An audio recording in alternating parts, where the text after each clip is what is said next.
cette petite séquence vidéo, nous allons tout simplement voir ce que c'est que la bonne gouvernance. La bonne gouvernance. La gouvernance, c'est l'action, on va dire comme ça, de gouverner. Gouverner, c'est la gestion, c'est gérer. Je gouverne la maison, je gouverne, on va dire, mon lieu de service. Voilà, c'est un peu ça, voilà la gouvernance. Alors, qu'est-ce que c'est la bonne gouvernance? Parce que, bon, il y a la bonne gouvernance et la mauvaise gouvernance. Quand on gère mal quelque chose, on dit ça c'est la mauvaise gouvernance. Voilà, donc aujourd'hui, je vais expliquer avec des mots très simples ce que c'est que la bonne gouvernance. Alors, d'abord, qu'est-ce que c'est? Qu'est-ce que c'est? C'est ici, c'est quoi la bonne gouvernance? Son origine, son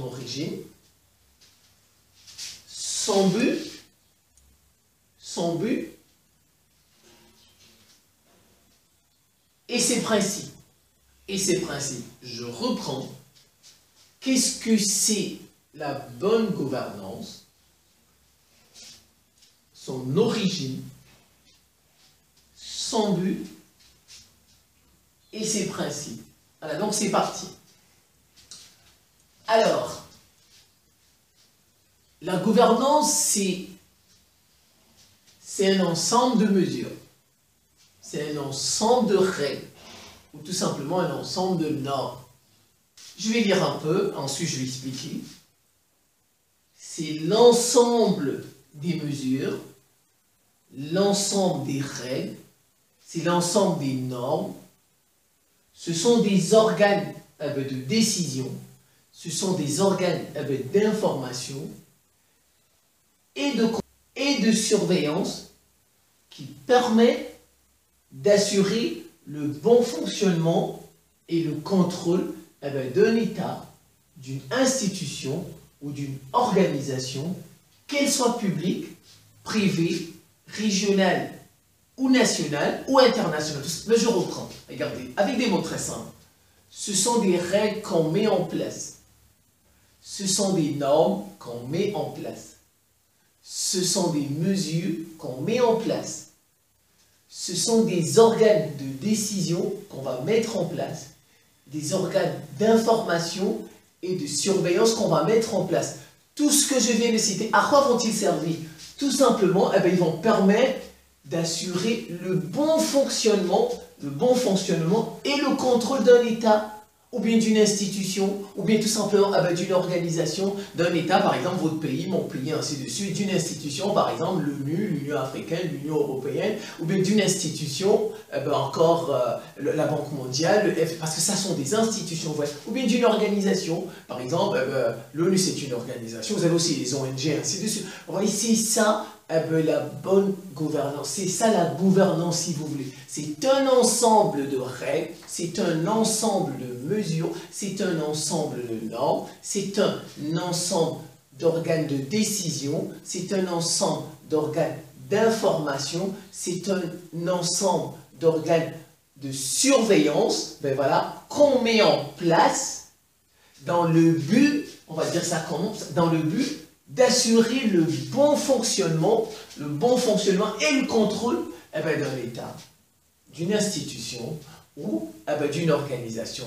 Peu importe, qu'elle soit publique ou privée, qu'elle soit nationale, régionale ou internationale. Voilà ce qu'on appelle la gouvernance. La gouvernance. Alors maintenant, l'origine, ça vient d'où la bonne gouvernance? La bonne gouvernance, en fait, elle est issue de la théorie microéconomique. Ceux qui font de l'économie savent ce que c'est que la microéconomie. Voilà. Donc, elle est issue de la théorie microéconomique et de la science administrative. C'est-à-dire, elle est issue de la théorie microéconomique et de la science administrative anglo-saxonne. En fait, la bonne gouvernance, ça vient des anglo-saxons. Voilà, ça vient des Américains, ainsi de suite. Voilà. Donc, Elle a été diffusée, on va dire comme ça, dans les années 90 par la Banque mondiale. C'est la Banque mondiale qui a commencé à diffuser ce terme-là, cette expression, la bonne gouvernance, ainsi de suite. C'est la Banque mondiale. Et la Banque mondiale dit, ça c'est les conditions. C'est les conditions nécessaires des politiques de développement. En fait, si un État voudrait se développer, voilà, il pratique tout simplement ce qu'on appelle la bonne gouvernance. S'il pratique la bonne gouvernance, il va se développer. Je reprends ce que disent les banquiers mondiaux, c'est-à-dire la Banque mondiale, c'est tout, c'est pas moi qui le dis. Voilà, donc, je reprends, le vocable bonne gouvernance a été diffusé dans les années 90 par les banquiers mondiaux, par la Banque mondiale. Et pour ces banquiers mondiaux, ou bien pour la Banque mondiale, la bonne gouvernance, c'est la conditionnalité, c'est la condition tout simplement nécessaire, voilà, nécessaire, c'est les conditions nécessaires des politiques de développement. Tout simplement, si un État voudrait se développer, il est nécessaire qu'il mette en place des bonnes pratiques. Il est nécessaire qu'il mette en place des bonnes pratiques. Mais, bien entendu, il faut bien regarder nécessaire, parce qu'il y a ce qu'on appelle, c'est nécessaire, mais ce n'est pas suffisant. Voilà, la bonne gouvernance ne suffit pas. Elle ne suffit pas, ça ne suffit. Donc, moi, je ne vais pas critiquer, mais j'essaie juste de vous montrer un peu, déjà, quand on dit c'est nécessaire, voilà, nécessaire ne veut pas nécessairement, elle ne veut pas dire que c'est suffisant. Il est nécessaire de faire ceci, mais ça ne suffit pas. Vous voyez, ça ne suffit. Si je fais ceci, je vais vous montrer une toute petite nuance avec le mot nécessaire. Vous voyez, il y a ce qu'on appelle des conditions nécessaires et des conditions suffisantes. Nécessaire, ça voudrait dire que ça nous met en chemin, mais ça ne suffit pas. Voilà. Et puis, il y a des conditions suffisantes. Il suffit de faire ceci, vous allez vous développer. Donc, la bonne gouvernance, ça ne veut pas dire que si on pratique la bonne gouvernance, c'est une condition nécessaire, ce n'est pas une condition suffisante. Je ne suis pas en train de critiquer, je vous présente juste là-bas, mais je vous montre une petite nuance, parce que, vous allez voir, il y a des pays où on va dire comme ça, il n'y a aucune bonne gouvernance, mais c'est des pays où les gens vivent bien. Ils ne viennent pas cogner à la porte des gens tout le temps, donnez-nous de quoi manger. Non, ils ne font pas ça. Et voilà, vous voyez, ils vivent bien, et ainsi de suite.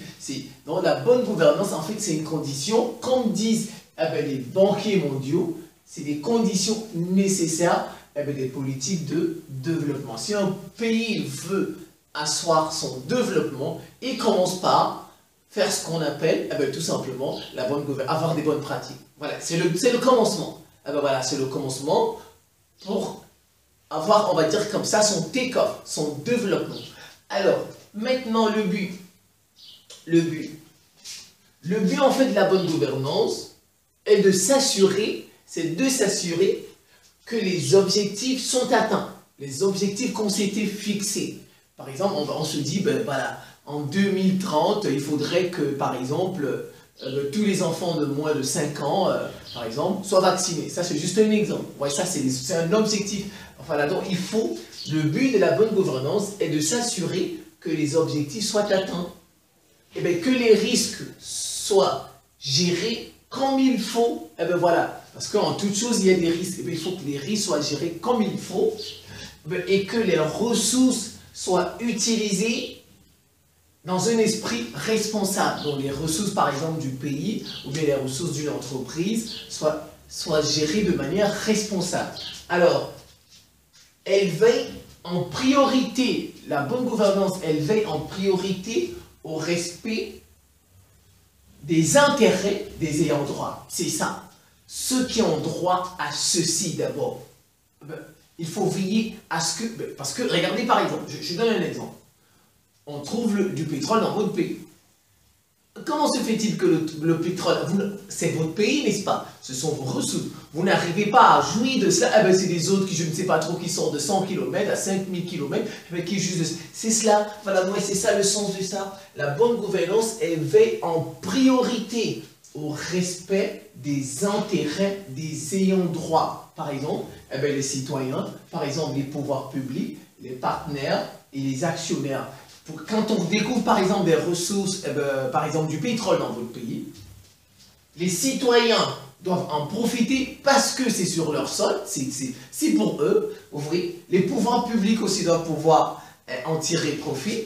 Et bien sûr, les partenaires aussi, parce que on va par exemple appeler Total, BP, Exxon, Chevron, et ainsi de suite. Et il faudrait aussi que ceux-là, parce qu'ils ont participé à l'extraction de cette ressource, et puis par exemple au raffinage et ensuite à la commercialisation. Voilà. Et les actionnaires ceux qui ont apporté des actions par exemple dans une entreprise. Vous voyez ici ça, la bonne gouvernance, elle veille en priorité au respect des intérêts des ayants droit,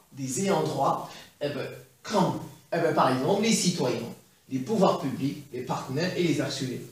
Et de faire en sorte que leur voix soit entendue dans la conduite des affaires. Voilà, il faudrait, c'est pas, regarde, on va pas venir construire, par exemple, un aéroport ici chez vous, et puis on va dire, eh ben non, on va les déguerpir, on va les chasser, on va les déguerpir tout simplement, on va même pas demander leur avis. C'est ça, il faut quand même qu'on les écoute, qu'on entend, vous voyez, c'est ça, un peu, et de faire en sorte que leur voix soit entendue dans la conduite des affaires, parce que ça les concerne. Ça les concerne, vous voyez un peu. C'est inadmissible quand on veut faire quelque chose sur des gens et on ne demande pas leur avis.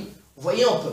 Voilà, c'est ça la bonne gouvernance. Alors la bonne gouvernance, quand on a commencé à l'origine s'adresser au pays, vous voyez, la Banque mondiale ne s'adresse pas à des entreprises. La Banque mondiale traite avec les États, avec les gouvernants, les gouvernements, ainsi de suite. Donc, ce qui fait que le mot bonne gouvernance, au départ, elle s'adressait uniquement, on va dire comme ça, au gouvernement, aux chefs d'État, aux États, en un mot, aux institutions et aux organisations. Alors, maintenant, donc, initialement employé pour désigner la manière dont un gouvernement exerce son autorité politique, économique et administrative et gère les ressources d'un pays en vue de son développement, alors elle s'est peu à peu étendue à la gestion des entreprises. Ce qui fait que même dans votre entreprise, on va vous parler de bonne gouvernance. Voilà, dans une entreprise, aujourd'hui, on parle de bonne gouvernance. Si vous êtes un patron dans une entreprise et puis vous gérez, on risque les actionnaires, le conseil, on va dire comme ça, le conseil d'administration risque de se fâcher contre vous et puis de vous mettre à la porte. Vous voyez donc, le mot bonne gouvernance ne s'adresse plus uniquement aux États, aux gouvernants, au gouvernement, non, mais elle s'adresse même aujourd'hui aux entreprises, aux chefs d'entreprise. On demande à tout le monde d'être vertueux, d'avoir un comportement vertueux. Vous voyez, c'est ça, la bonne gouvernance. La bonne gouvernance, elle repose sur 4 principes. Elle repose sur 4 principes, bien sûr, qui peuvent faire l'objet d'une vidéo. Chacun des principes peut faire l'objet d'une vidéo. Mais je vais juste les rappeler ici et essayer un peu seulement de vous les expliquer, mais je ne vais pas rentrer en profondeur. Le premier principe, l'un des 4 principes fondamentaux de la bonne gouvernance, le premier principe, c'est la responsabilité. Il faut être responsable. Il faut assumer ses actes. Voilà, c'est ça. Vous voyez, c'est ça. Vous voyez, je dis, la responsabilité, ça peut faire l'objet d'une vidéo. Voilà, donc, vous voyez, c'est ça. Il faut être responsable. Il faut assumer ses actes, il faut reconnaître ses erreurs. C'est un peu ça, la responsabilité. Dans un État, les gouvernants, ils doivent être responsables de ce qu'ils font. Voilà, de ce qu'ils font. Voilà. Donc, deuxième point, la transparence. La transparence. Il y a tel marché, parce que la transparence, c'est ce qui est clair, n'est-ce pas? Par exemple, les citoyens doivent être informés de l'argent qu'on fait, de leur argent, par exemple. Si nous payons des impôts, vous voyez un peu, mon argent que je vais donner, il faut quand même que je sache où il va, qu'est-ce qu'on en a fait, ainsi de suite. Vous voyez, c'est ça la transparence. Et par exemple, il faut des journalistes qui accèdent à l'information, et ensuite de nous la transmettre. Vous voyez un peu. Parce que bon, tous les citoyens ne vont pas aller fouiller dans les bureaux, ainsi de suite. Ça se passe le plus souvent, c'est le travail des journalistes. Vous voyez un peu. Donc c'est ça la transparence. Je dis bien, chaque principe peut faire l'objet d'une vidéo. Je vous donne juste quelques petits détails pour alimenter votre réflexion. Alors donc maintenant, il y a le troisième pilier, le troisième principe, c'est l'état de droit. L'état de droit, rule of law. la bonne gouvernance, il faut un état de droit. Qu'est-ce que c'est quoi? The rule, les Anglais, les anglo-saxons, ils disent the rule of law, c'est-à-dire un état de droit. C'est quoi un état de droit? Un état de droit, c'est un état où la loi commande. Le droit commande. Regardez, je vais vous donner un exemple. Regardez les États-Unis. Donald Trump, parfois, il prend une décision. Vous voyez un petit juge. Je dis, bon, je ne le minimise pas. Je dis par rapport au président des États-Unis. Le président est plus important que le petit juge là-bas. Vous voyez un petit juge dans un comté là-bas. Mais écoutez la décision du président. Vous voyez pas. Regardez toutes les décisions que Donald Trump a prises depuis qu'il est là. Par exemple sur l'immigration. Il y a de petits juges. Non, je ne les néglige pas. Mais je veux juste vous montrer que par rapport au président, vous voyez un peu. Le président, c'est le patron. Vous voyez un petit juge de je ne sais pas trop de quelle ville, eh bien il conteste la décision. Vous voyez, c'est un état de droit. Là-bas, c'est le droit qui commande. Là-bas, c'est la loi qui commande. C'est ça, un état de droit. C'est ça, un état de droit. Ça fait partie des principes de la bonne... Et finalement, la participation. La participation. Les citoyens doivent participer à la gestion de leur pays. On doit demander leur avis parce que c'est pour eux. Le pays, il n'appartient pas au président. Hein. Mais non, le président, le pays, malheureusement, nous sommes dans des pays où les présidents pensent que le pays, c'est pour eux, avec leur famille et puis ceux qui les entourent. Mais le pays n'appartient pas. Le pays appartient à tout le monde, même l'enfant qui vient de naître il y a 1 mois, 2 mois. Ce pays lui appartient. Il a son mot à dire sur comment on va gérer ceci, comment on va faire cela.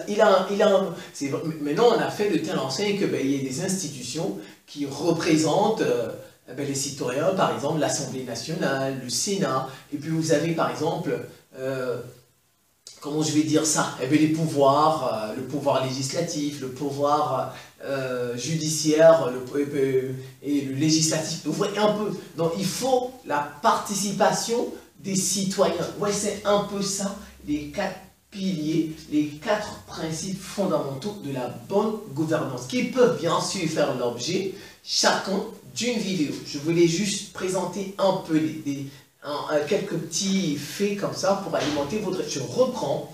Premier principe, la responsabilité. Second principe, la transparence. Le troisième principe, c'est l'état de droit. L'état de droit. Le 4e principe, c'est la participation. Alors, si cette petite vidéo, ces petits exemples, ces petits mots, voilà, peuvent vous aider à cerner ce que c'est que la notion, on va dire comme ça, de bonne gouvernance, je serai bien heureux. Je vous remercie pour votre attention et à très bientôt.